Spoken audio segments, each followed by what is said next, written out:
The Velveteen Rabbit. Christmas morning. There was once a plush rabbit, and to start with he was truly marvelous. He was fat and bunchy, as a rabbit ought to be. His jacket was spotted brown and white, he had genuine string hairs, and his ears were fixed with pink sateen. On Christmas morning, when he sat wedged in the highest point of the boys' loading, with a branch of holly between his paws, the impact was enchanting. There were different things in the stocking: nuts and oranges and a toy motor, and chocolate almonds and a perfect timing mouse. However, the rabbit was a remarkable best of all. For no less than 2 hours the boy cherished him, and afterward aunts and uncles came to supper, and there was an extraordinary stirring of tissue paper and opening up of bundles, and in the fervor of taking a gander at everything the new presents, the Velveteen Rabbit was neglected. For quite a while he lived in the toy pantry or on the nursery floor, and nobody contemplated him. He was normally timid, and being just made of plush, a portion of the more costly toys very censured him. The mechanical toys were extremely unrivaled, and peered downward on each one else. They were brimming with present-day thoughts, and imagined they were genuine. The model boat, who had survived 2 seasons and lost the greater part of his paint, got the tone from them and never botched a chance of alluding to his apparatus in specialized terms. The rabbit wouldn't really be a model of anything, for he didn't realize that genuine rabbits existed. He thought they were completely loaded down with sawdust such as himself, and he comprehended that sawdust was very obsolete and ought to never be referenced in current circles.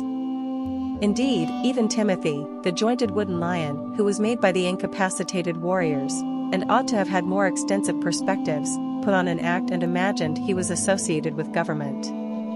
Between them everything, the unfortunate little rabbit was caused to feel himself exceptionally unimportant and ordinary, and the main individual who was benevolent to him at everything was the Skin Horse. The Velveteen Rabbit and other Christmas toys. The Skin Horse had lived longer in the nursery than any of the others.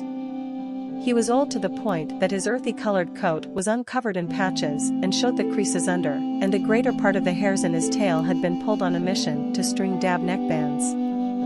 He was shrewd, for he had seen a long progression of mechanical toys show up to gloat and strut, and eventually split their origins and pass away, and he realized that they were just toys, and could never transform into anything more. For nursery enchantment is exceptionally unusual and magnificent, and just those toys that are old and shrewd and experienced like the Skin Horse see about it. "What is real?" asked the rabbit one day, when they were lying one next to the other close to the nursery bumper, before Nana came to clean the room. "Does it mean having things that buzz inside you and a stick-out handle?" "Genuine isn't the manner by which you are made," said the Skin Horse. "A thing happens to you. At the point when a kid loves you for quite a long time, to play with, however cherishes you, then you become real." "Does it hurt?" asked the rabbit.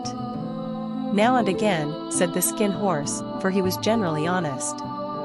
"At the point when you are real, you wouldn't fret being harmed." "Does it happen at the same time, such as being wrapped up?" he inquired, "or step by step?" "It doesn't occur at the same time," said the Skin Horse. "You become. It requires a long investment.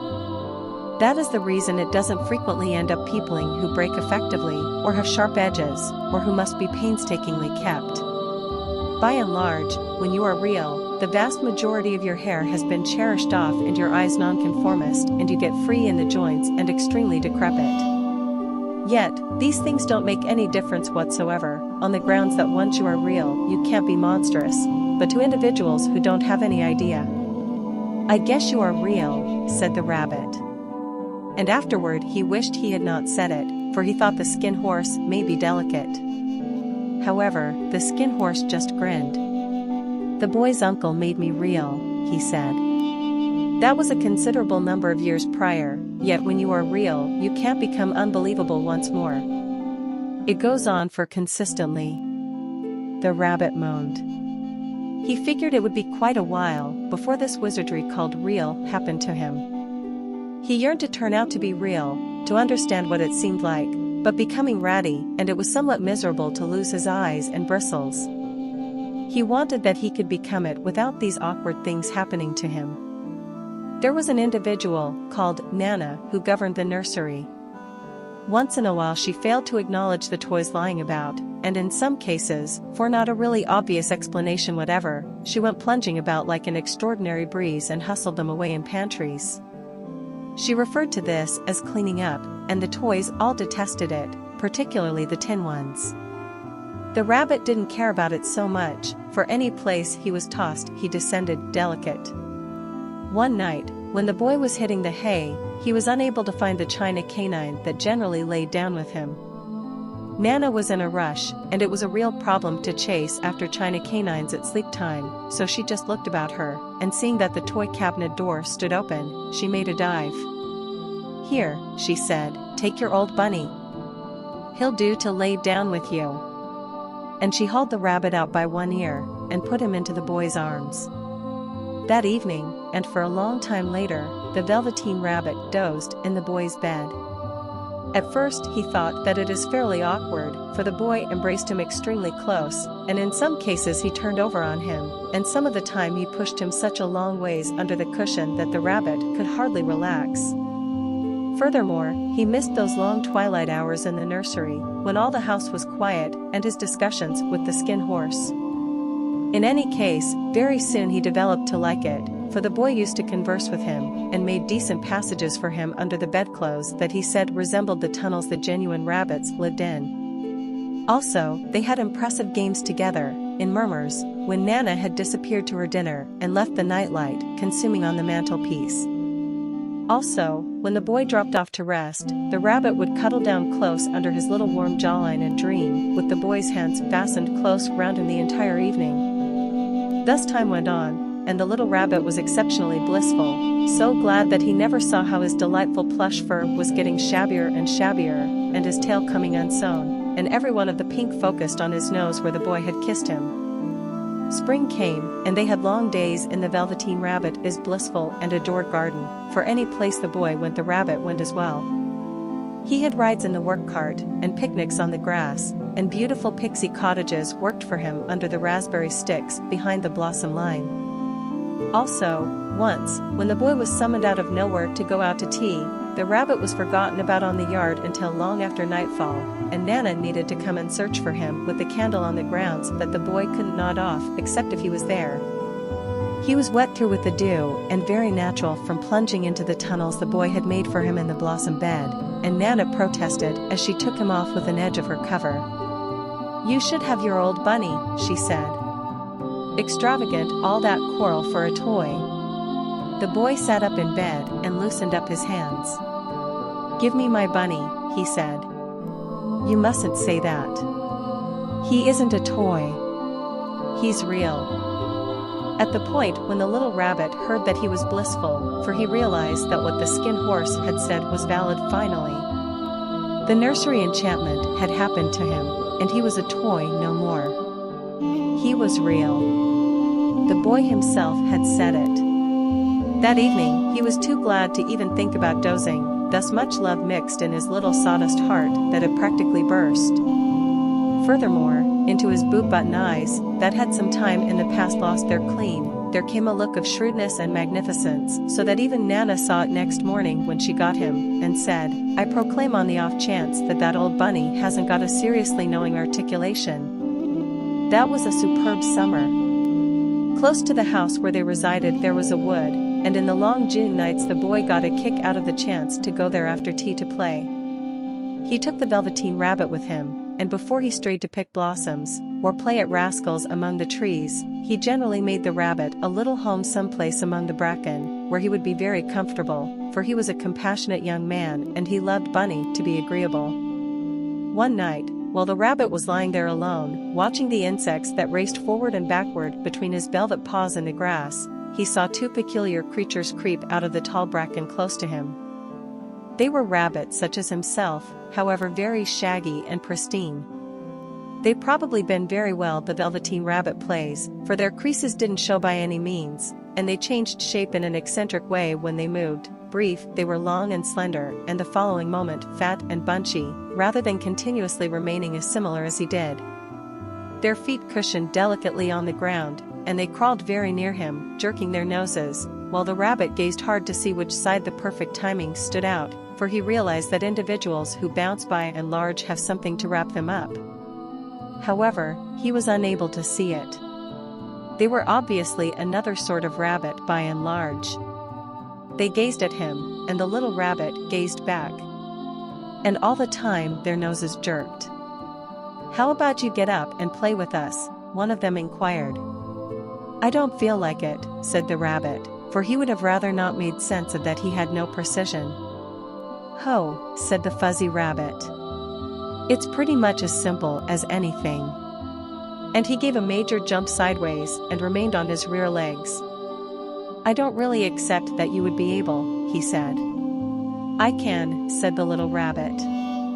"I can bounce higher than anything," he implied when the boy tossed him. Obviously he would have rather not said as much.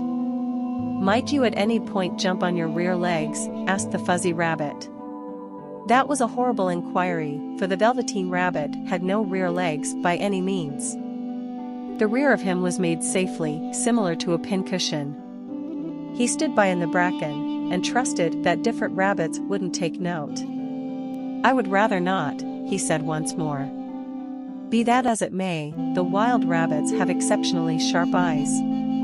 What's more, this one loosened up his neck and looked. "He hasn't got any rear legs," he called out. Extravagant, a rabbit with next to no rear legs. And he started to chuckle. "I have," cried the little rabbit. "I have rear legs. I'm perched on them. Then, at that point, stretch them out and show me, similar to this," said the wild rabbit. Also, he started to spin round and dance, till the little rabbit got very unsteady. "I could do without moving," he said. "I'd prefer stand by." Be that as it may, meanwhile he was yearning to move, for an entertaining new tickly feeling went through him, and he believed he would give anything on earth to have the option to bounce about like these rabbits did. The peculiar rabbit quit moving, and came very close.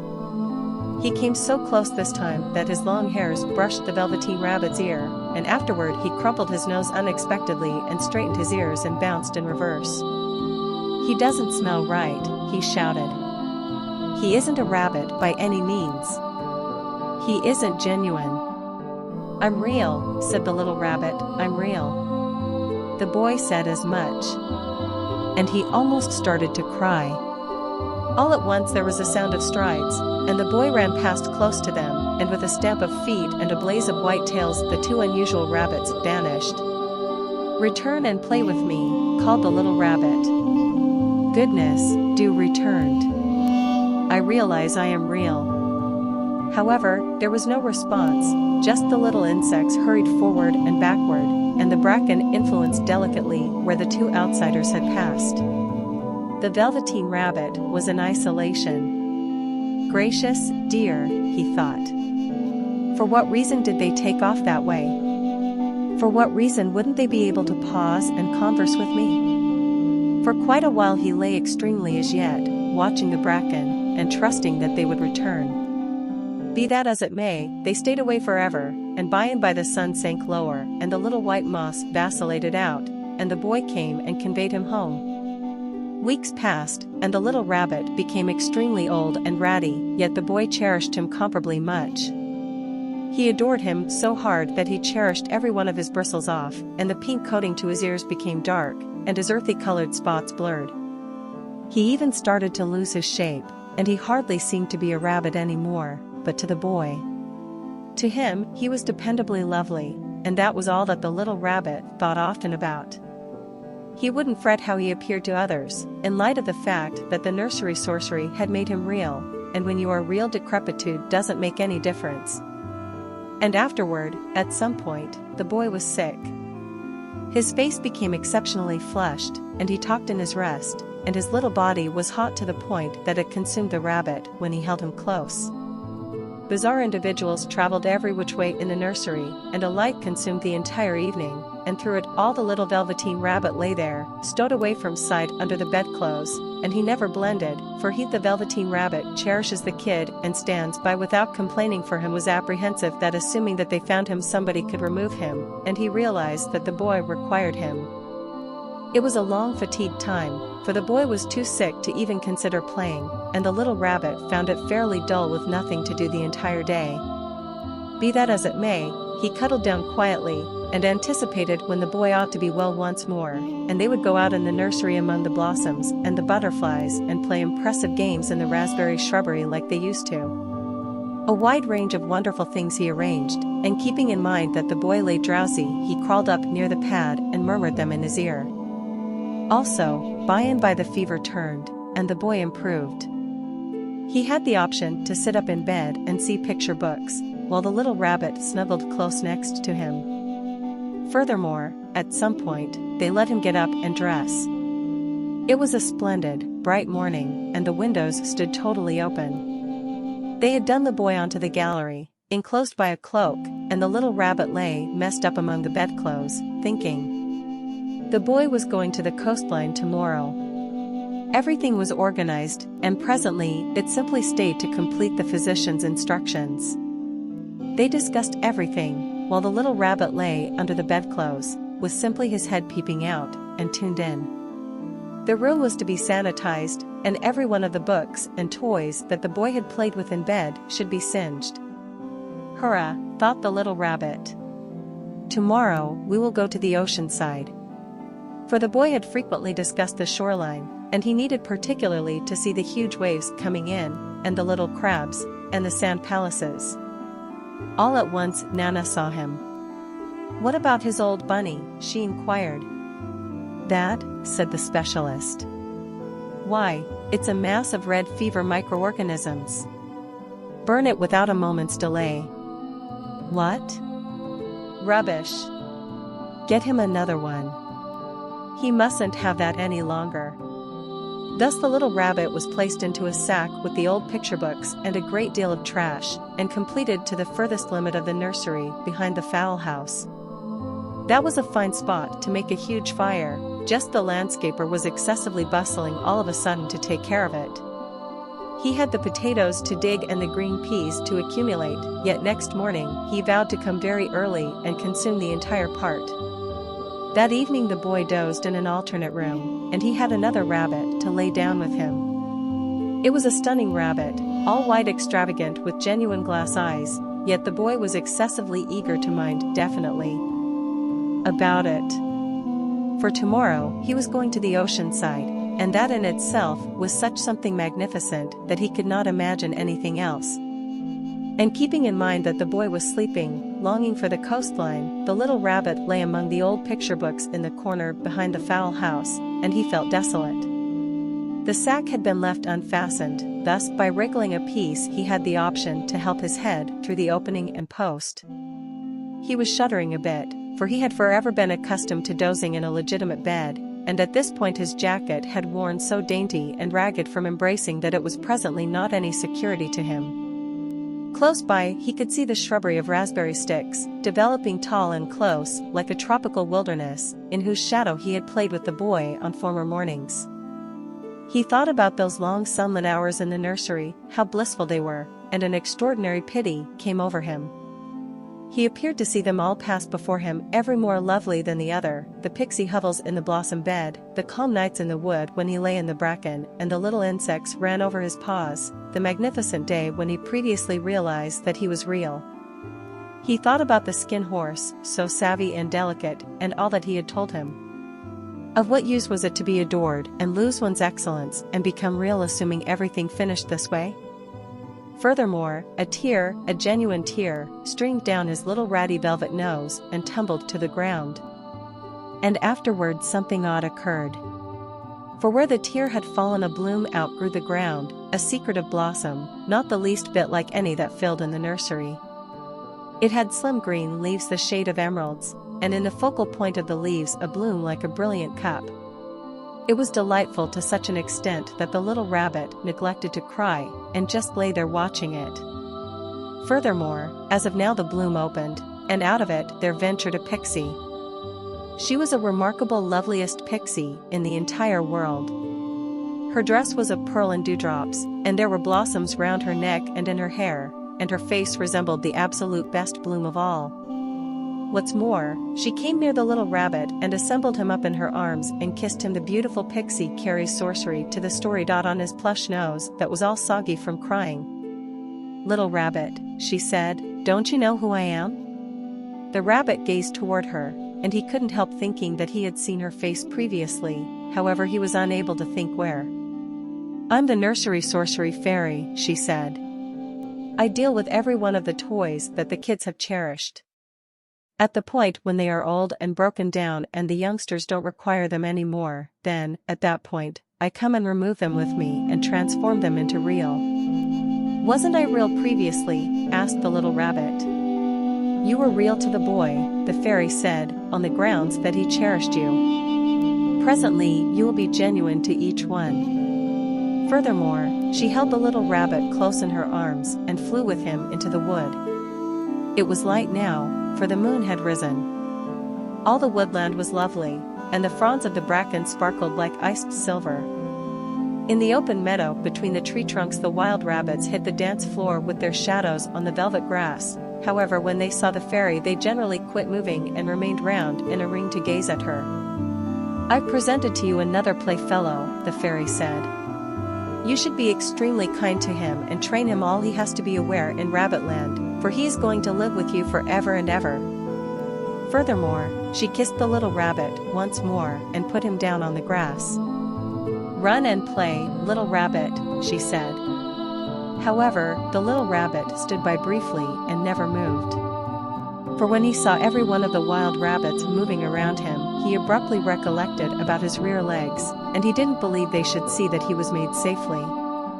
He didn't have the foggiest idea about that when the fairy kissed him that last time she had transformed him, by and large. Furthermore, he could have stayed there quite a while, too bashful to even consider moving, on the off chance that all of a sudden something hadn't stimulated his nose, and before he thought what he was doing he lifted his rear toe to scratch it. Furthermore, he found that he really had rear legs.